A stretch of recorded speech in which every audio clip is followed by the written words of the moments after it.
Man, listen, Biggie was a big teddy bear, man. He was so sweet. Now, he intimidated because he a big dude. But when you get to loving on him and squeezing on him, he is just a big teddy bear. He tried to work out every situation. He tried to make peace with everybody. That's why the world was so crushed when his life was, taken away so viciously. Like, everybody that knew him was like, man, no, that can't, not Big. Big tried to fix everything and love on everybody. He even made all his women try to be friends. Like, Biggie was like the teddy bear of our century, for real. I miss him and love him so much. He would have made such a difference in the rap game today, yo. The streets are buzzing once again about Biggie's death, and this time all eyes are on Brat. Word is, she may have seen a lot more than she's ever admitted. Once again, landing, getting my page. I go to the, I'm looking at the news in the airport, and the Brat is sitting on the ground crying. I never forget that. Brat is sitting on the curb crying. And I'm like, what happened? Are you kidding me? Are you kidding me? Right on the corner of Fairfax and Wilshire, right there. So I'm like, yo, because everybody was outside. Like, how could that happen? Because people couldn't get in the party too. It wasn't like it was everybody's in the party, nobody was outside. It was a lot of people outside, bro. So People are talking again about Biggie's death. And this time, the spotlight is turned to Brat. Rumor has it, she may have witnessed far more than she ever let on. Back in the mid-90s, Brat was deep in the scene, working closely with Jermaine Dupri, making hits and mingling with the industry's biggest names. That included Biggie and the entire Bad Boy crew. So now the question is, what exactly did Brat see? And did she step away before things spiraled? At the time, Brat was one of the few women successfully navigating the high-stakes, male-dominated world of hip-hop, not only surviving, but thriving. She collaborated with Biggie on a track called The B-Side, featured on the 1995 Bad Boys movie soundtrack, produced by Jermaine Dupri, who had strong working relationships with both artists. The song was just one example of how intertwined their paths were.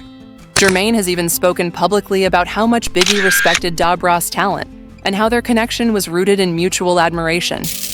Biggie also made a cameo in the remix video for her song, Give It To You. And it's important to note, Brat moved in the same circles as Diddy. She had a front row seat to the chaos, the parties, the shady deals, the behind-the-scenes drama. Because of all this, some believe Brat saw something that made her pull back. Ever wonder why she didn't get dragged into the mess that swallowed so many others during that time? It's almost like she sensed what was coming and made a smart choice to step aside.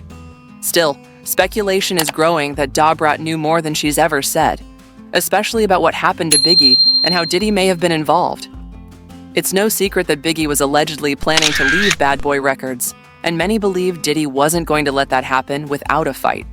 Some even think that's the real reason Biggie was killed.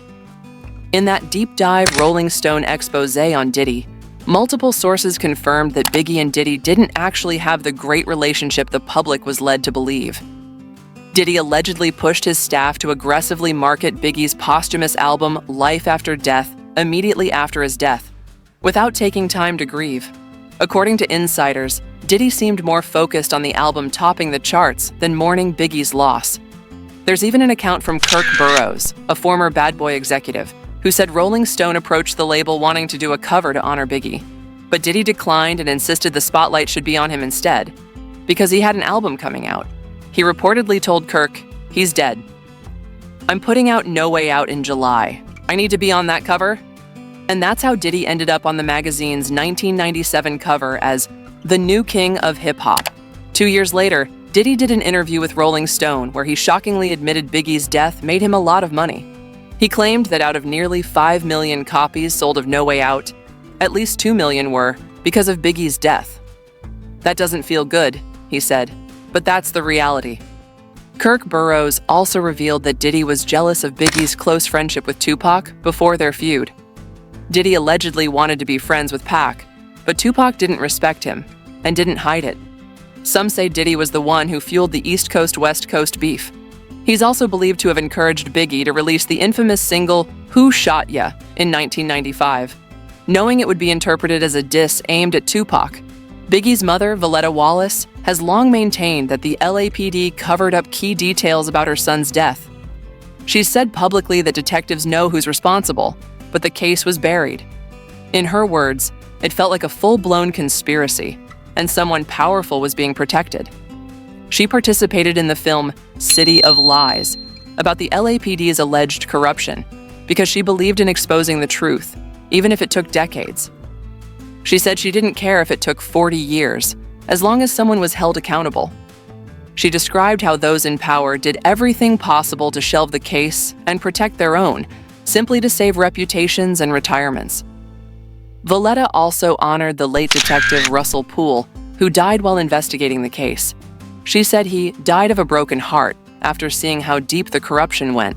According to her, Poole was a man of integrity who paid the ultimate price for trying to reveal the truth.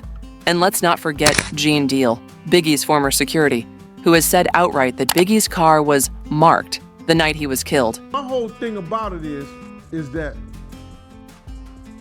it was somebody in our crew that wanted them to know that Big was in that vehicle. And to separate it, that's where you get there was more than one people trying to kill us. You understand? You're right. That's where you get that at, brother. That there was more than one, different people was trying to kill us. Because somebody wanted to know, yo, if y'all gonna get big, you go to the car with the stickers on. Now, the word going around is that Brat knew everything. Who was sleeping with who, which calls were happening behind closed doors, and how the whole dynamic started to shift once Biggie's fame skyrocketed.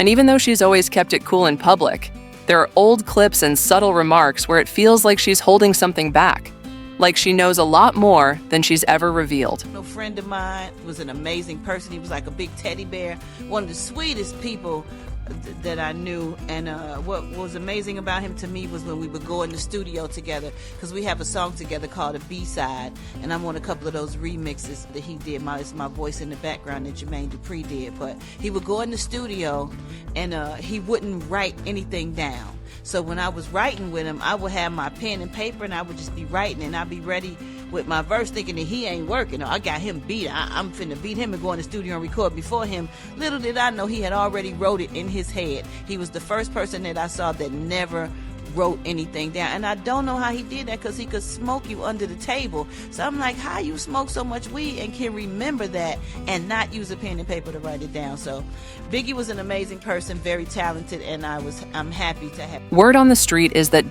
Brat knows more than she's ever let on. Not just about Biggie, but about what Diddy was doing behind the scenes. Allegedly, she's aware of certain details involving Diddy's actions toward people in his inner circle. But according to those close to the situation, she's always been too afraid to speak out, which may be why she quietly distanced herself from that world. Now, rumors are swirling that Brat might finally be ready to spill some serious tea, and fans are here for it. But on the flip side, not everyone thinks she should be the one to expose Diddy. Some critics argue that Brat's own past is far from clean and question whether she should be throwing any stones.